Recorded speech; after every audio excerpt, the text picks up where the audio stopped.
Hello, welcome to our channel. I hope you all are so well due to blessing of your parents and elders. Student आप सभी को बता दें, आप सभी सब्सक्राइबर जो भी हमारे सब्सक्राइबर उनके लिए एक ऑफर रखा गया है। वो अपना जो भी मैथ से क्वेश्चन है वो हमारे व्हाट्सएप ग्रुप में सेंड कर सकते हैं और हम उसका सॉल्यूशन प्रोवाइड करवा देंगे आपको। ये हमारे ये जो आपका ऑफ़र है केवल और केवल हमारे सब्सक्राइबर के लिए, यानी जो हमारे चैनल को सब्सक्राइब किए हैं। चलिए तो स्टार्ट करते हैं इस चैप्टर को। Congruent triangle. सबसे पहले हम कॉन्ग्रुएंट ट्रायंगल को समझने से पहले कॉन्ग्रुएंट फिगर के बारे में समझते हैं। कोई भी दो ऐसे ज्योमेट्रिकल फिगर जिसका सेम शेप हो और साइज सेम हो, उन फिगर को हम लोग बोलते हैं कॉन्ग्रुएंट फिगर। मान लो अगर हमने दो ऐसे कोई भी ज्योमेट्रिकल फिगर लिया, ये हमने एक फिगर लिया और इसी के जस्ट कॉपी एक और फिगर बनाया, तो ये जो फिगर है सेम शेप है और सेम साइज है, तो ये जो फिगर कहलाते हैं, ये क्या कहलाते हैं? Congruent figure. यानी ऐसे फिगर जिसका सेम शेप हो और सेम साइज हो, तो वैसे फिगर को हम लोग कॉन्ग्रुएंट फिगर कहते हैं। ये क्या है? स्क्वायर के फॉर्म में। ठीक है, ये भी चीज क्लियर है। यानी जब आप इसको एक दूसरे के ऊपर रखोगे तो एक दूसरे को कोइंसाइड करेगा, ओवरलैप करेगा। अब हम, क्योंकि हम बेसिकली जो चैप्टर पढ़ रहे हैं वो कॉन्ग्रुएंट ट्रायंगल है, तो उस पर बात आते हैं। तो कॉन्ग्रुएंट ट्रायंगल कैसे, किसको कहते हैं? कोई भी दो ऐसे ट्रायंगल आप ले लो, कोई भी कंसीडर कर लो, कोई भी दो triangle. Let suppose that this is A B C, another triangle like D E F. तो यहां पर आपको बता दें कॉन्ग्रुएंट मतलब क्या होता है, समझ गए कि कोई भी दो ऐसे फिगर जिनका शेप सेम हो और सेम साइज हो, उनको हम लोग कॉन्ग्रुएंट फिगर कहते हैं। लेकिन यहाँ पर हम बेसिकली ट्रायंगल पर बात कर रहे हैं, तो दो ऐसे ट्रायंगल जिसका शेप सेम हो और साइज सेम हो। जाहिर सा बात है, जब शेप सेम होगा और साइज सेम होगा, तो जब आप एक दूसरे के ऊपर रखोगे तो एक दूसरे को कोइंसाइड करेगा, यानी ओवरलैप करेगा ईच अदर। समझ रहे हो? तो ये हमारा ये दोनों ट्रायंगल क्या कहलाएगा? Congruent triangle.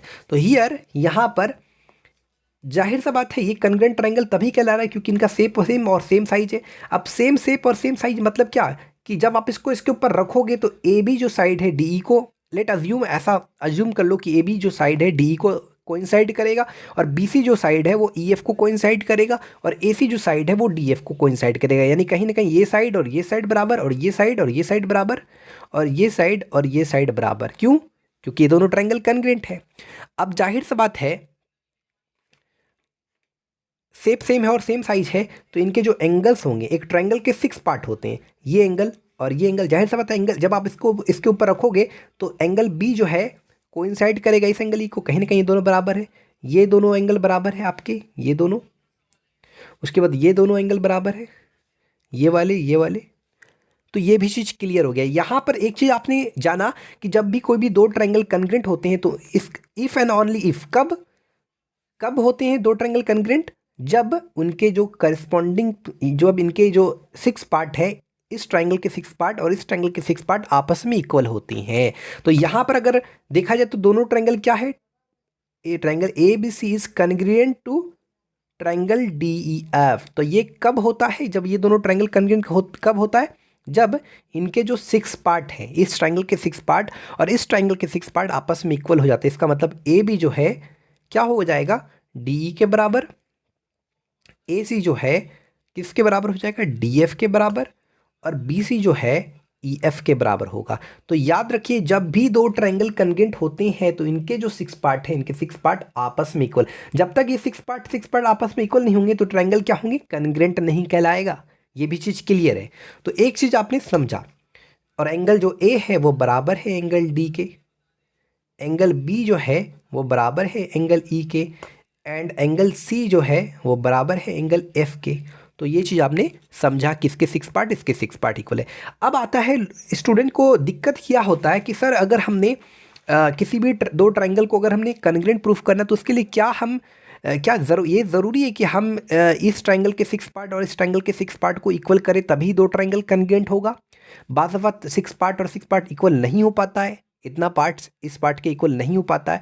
तो क्या कोई और क्राइटेरिया और कोई कंडीशन नहीं है जिससे हम ट्रायंगल को कोई तीन भी कोई ही सर्कल के कोई भी इस ट्रायंगल, माफ़ कीजिएगा, इस ट्रायंगल के 3 पार्ट, इस ट्रायंगल के 3 पार्ट आपस में इक्वल हो जाए और हम कॉन्ग्रुएंट प्रूफ कर दें? तो हम बोलेंगे हाँ, एक क्राइटेरिया है, कंडीशन है, उसके बारे में चलिए पढ़ते हैं। तो क्या है? सफिशियंट। अब बोलता है ज़रूरी नहीं कि आप इसके 6 पार्ट को इसके 6 पार्ट की इक्वल करो तभी ट्रायंगल को कॉन्ग्रुएंट कर सकते हो। सफिशियंट कंडीशन है, तो वो हम डिस्कशन करने जा रहे हैं। सफिशियंट कंडीशन कंडीशन मतलब हो गया criteria for congruent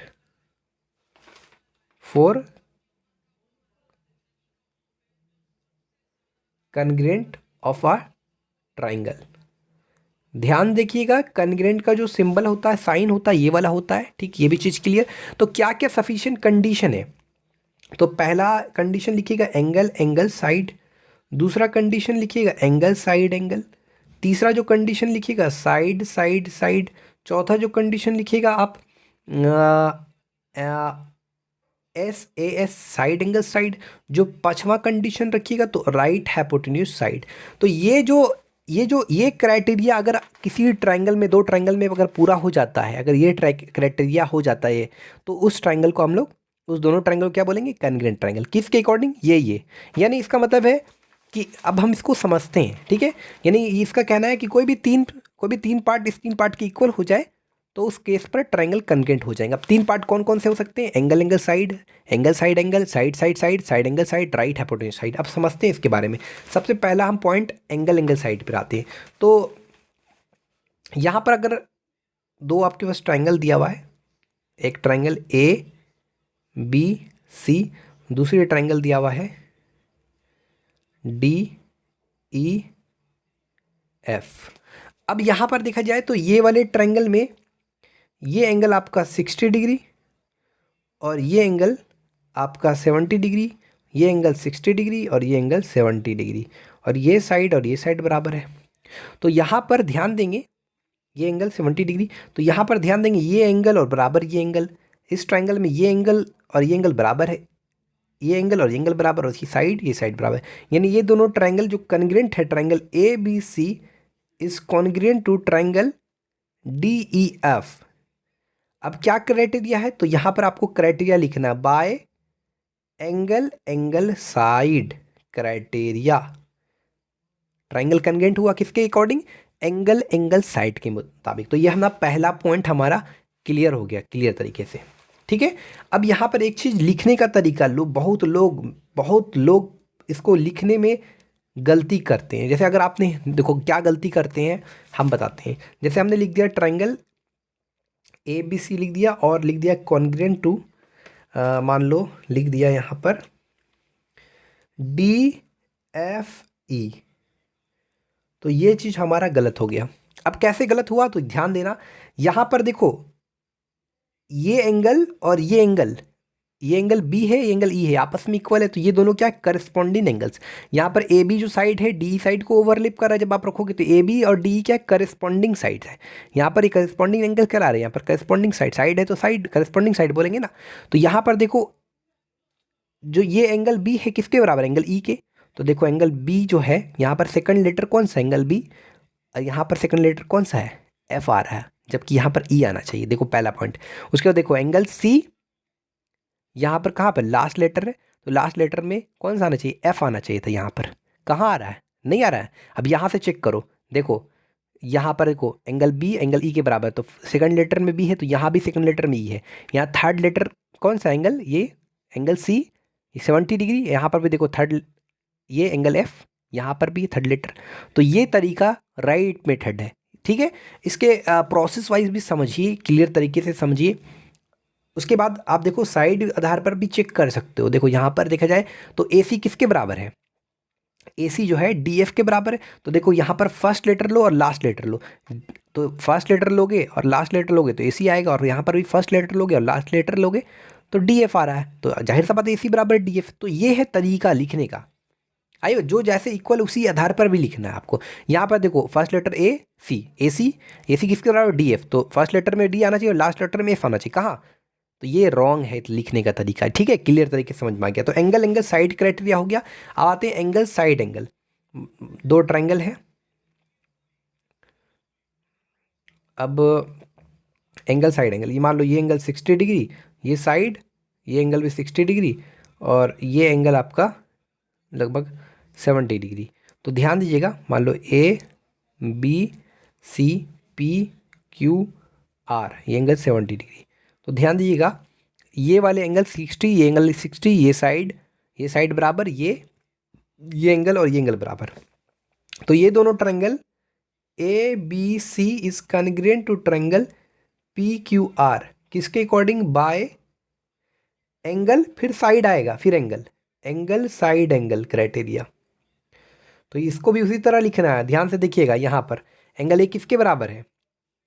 angle P के। तो फर्स्ट लेटर में एंगल, फर्स्ट लेटर में ए था तो यहाँ भी फर्स्ट लेटर पी रहा। यहाँ पर एंगल बी किसके बराबर? एंगल क्यू के। तो सेकंड लेटर बी है तो क्यू रहा। इसको ऐसे नहीं लिख सकते आप, ट्रायंगल ए बी सी, जब मन चाहे जैसे लिख दिए क्यू आर पी, इस तरीके से नहीं लिख सकते, ठीक है? ये भी चीज़ क्लियर है। उसके बाद आता है हम साइड। साइड साइड में क्या होता है? जैसे कोई दो ट्रायंगल है A B C, take any D E F, ये 4 सेंटीमीटर है, ये भी 4 सेंटीमीटर, ये 6 सेंटीमीटर, ये भी 6 सेंटीमीटर, ये 5 सेंटीमीटर, ये भी 5 सेंटीमीटर है। तो ये दोनों ट्रायंगल क्या होगा? साइड साइड साइड बराबर है। Triangle A B C is congruent to triangle D E F, ठीक है? ये भी चीज़ क्लियर है। आप ध्यान से देखना, यहाँ पर फर्स्ट टू लेटर लेते हैं ए बी। ए बी किसके बराबर है? डी ई के। तो यहाँ पर देखो फर्स्ट लेटर डी ई आएगा। ए सी किसके बराबर? तो फर्स्ट लेटर और लास्ट लेटर, तो यहाँ भी डी एफ आएगा। बी सी किसके बराबर है? लास्ट टू लेटर लेते हैं, तो यहाँ देखो बी सी ई एफ के बराबर, तो लास्ट टू लेटर में ई एफ ही आ रहा है, ठीक है? ऐसे अगर हम लिखते हैं triangle A B C congruent to E D F, तो यहाँ पर गलती हो जाता है। देखो आप, ए बी किसके बराबर है? ए बी डी ई के बराबर है। चलो ये ठीक है, ए बी डी बराबर हो गया। अच्छा, बी सी किसके बराबर? ई एफ के। बी सी डी एफ के बराबर हो जाएगा। जैसे जो इक्वल उसी आधार पर ये मैथमेटिकली आपको लिखना है, ठीक है? तो ये सही है और ये गलत है। किस आधार पर कॉन्ग्रुएंट हुआ? तो side side side, by side side side, ये भी चीज़ क्लियर है। उसके बाद हमारा चौथा में आता है side angle side. Side angle side मतलब ये ट्रायंगल है ए बी सी और पी क्यू आर। अब angle angle side, sorry side angle side, तो मान लो ये साइड और ये साइड इक्वल, और ये एंगल 30 डिग्री, तो ये एंगल भी 30 डिग्री, साइड एंगल, और ये साइड बराबर। तो ये दोनों ट्रायंगल क्या होगा? कॉन्ग्रुएंट होगा बाय साइड एंगल साइड के बेसिस पर। Triangle A B C is congruent to triangle P Q R. Reason लिखना है बाय साइड एंगल साइड। तो ये भी चीज़ समझ में आ गया। राइट हाइपोटेन्यूज साइड कब यूज़ करते हैं? जब हमारा ट्रायंगल कैसा हो? Right angle. मान लो दो ऐसा ट्रायंगल है जो राइट एंगल है, ए बी सी, और एक हो right angle triangle P Q are. ये एंगल 90 डिग्री, ये एंगल 90 डिग्री, ये हाइपोटेन्यूज आपस में इक्वल, राइट। इसके ऐसा केस होगा तभी ट्रायंगल को, ये सब क्राइटेरिया है ट्रायंगल को कॉन्ग्रुएंट प्रूफ करेंगे। राइट हाइपोटेन्यूज और कोई एक साइड, ये साइड और ये साइड, कोई एक साइड, मान लो ये साइड इक्वल दिया हुआ है, तो राइट हाइपोटेन्यूज साइड यानी triangle A B C right बराबर होना चाहिए, ए बी 90, ए बी 90 एक एंगल, और हाइपोटेन्यूज आपस में इक्वल होना चाहिए, और कोई एक साइड होना चाहिए ए बी, या ए बी बराबर पी क्यू, या बी सी बराबर Q P Q Q R. तो triangle A B C is congruent to triangle P Q R by right hypotenuse side criteria. एक चीज़ यहाँ पर ध्यान दीजिएगा, ऑब्जर्वेशन कीजिएगा कि यहाँ पर जो ए बी है पी क्यू के बराबर। देखो first two letter A B, first two letter P Q, A C first और लास्ट, यहाँ पर भी फर्स्ट लास्ट, ए सी बराबर पी आर के। उसके बाद देखिए ये एंगल बी और ये angle Q, angle B angle Q. अगर हम ऐसे लिखते हैं triangle A B C is congruent to triangle Q P R, तो ये मैथमेटिकली ये गलत हो जाएगा, रॉन्ग हो जाएगा, ठीक है? तो यहाँ तक ये चैप्टर हमारा, ये जो इंट्रोडक्शन है ख़त्म हुआ। If you like it then please share and subscribe our channel. Thanks for watching this video.